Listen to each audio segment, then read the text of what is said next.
Rahul Delhi university का एक शांत और अंतर्मुखी छात्र था, जो बचपन में माँ बाप को खोने के बाद भावनाओं से दूर हो चुका था, मगर हर रात एक ही सपनाओं से बेचैन करता। एक रहस्यमयी लड़की जो सफेद कपड़े पहने, लंबे काले बालों के साथ उसे एक वीरान जगह की ओर बुलाती। उसकी आंखें जैसे दर्द से भरी थी, मगर उनमें अजीब सी मोहब्बत झलकती थी। कुछ हफ्तों बाद वो लड़की सच में मिल जाती है। नाम था मायरा। वही चेहरा, वही आवाज, वही अजीब सी आकर्षण, जैसे सपना हकीकत बन गया हो। राहुल उससे मिलने लगा और उनका रिश्ता जल्दी ही मोहब्बत में बदल गया। लेकिन मायरा हमेशा कहती थी कि मैं इस दुनिया की नहीं हूं, जिसे राहुल एक शायरी समझकर हंसी में टाल देता। परंतु उसके जीवन में अजीब घटनाएं शुरू हो गईं। रात को दरवाजे पर खुद ब खुद दस्तकें, शीशे में अजनबी चेहरे और मायरा के साथ समय बिताने के बाद शरीर पर अजीब नील और मिट्टी की गंध। एक दिन राहुल ने उसका पीछा किया और देखा कि वो एक सुनसान कब्रिस्तान में एक कब्र पर बैठी थी और कब्र पर खुद लिखा था मायरा वर्मा, मृत्यु 2018। तब उसे पता चला कि जिससे वो प्रेम कर रहा है वो जीवित नहीं, एक आत्मा है। घबराकर जब वो अपने प्रोफेसर के पास गया तो उन्होंने बताया कि मायरा की हत्या उसके प्रेमी ने की थी और उसकी आत्मा हर साल एक निर्दोष लड़के को अपने प्रेम में बांधकर उसी कब्र में कैद करती है, ताकि कोई उसे फिर से छोड़ ना सके। मायरा अब राहुल को भी बांधना चाहती थी। एक रात उसे कब्रिस्तान बुलाकर कहा, अब तुम हमेशा के लिए मेरे हो। और कब्र फटने लगी, जमीन खिंचने लगी और हवा में मायरा की लाल आंखें चमकने लगी। लेकिन राहुल ने जेब से सिंदूर निकालते हुए कहा, अगर प्यार सच्चा है तो मैं तुझसे आज भी शादी करता हूँ, चाहे तू मरी क्यों ना हो। मायरा की आत्मा कांप उठी। उसकी आंखों में पहली बार आंसू आए और वो बोली, तुमने मुझे मुक्ति दी। और अगले ही पल उसकी आत्मा हवाओं में बिखर गई। मगर कहानी यहीं खत्म नहीं होती।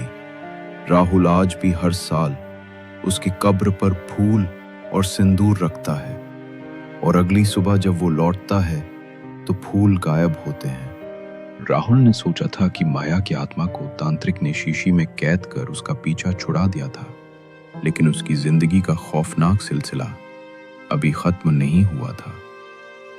कुछ महीनों बाद राहुल अपने कॉलेज के पास वाले जंगल की उस हवेली से दूर शहर में एक नए फ्लैट में शिफ्ट हो गया। मगर रातों को उसे फिर से वही ठंडी फुसफुसाहट सुनाई देने लगी।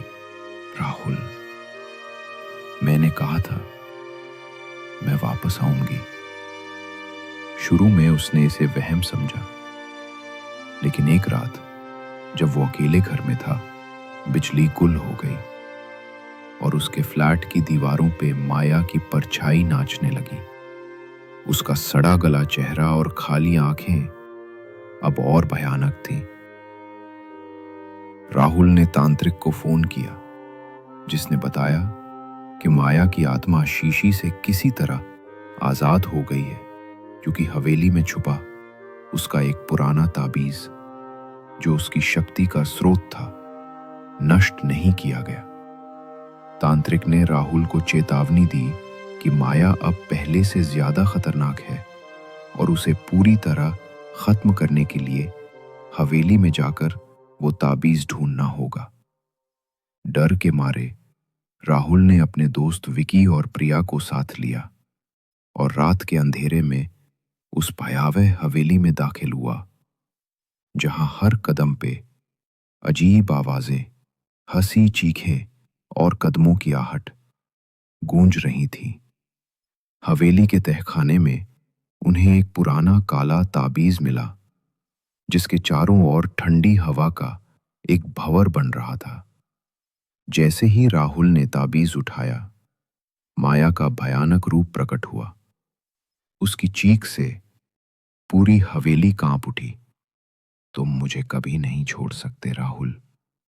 उसका चेहरा अब आधा खूबसूरत, आधा सड़ा हुआ था और उसकी आंखों से काला धुआं निकल रहा था।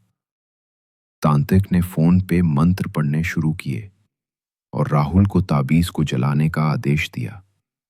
विकी और प्रिया ने माया को रोकने की कोशिश की, लेकिन उसने अपनी शक्ति से उन्हें हवा में उछाल दिया।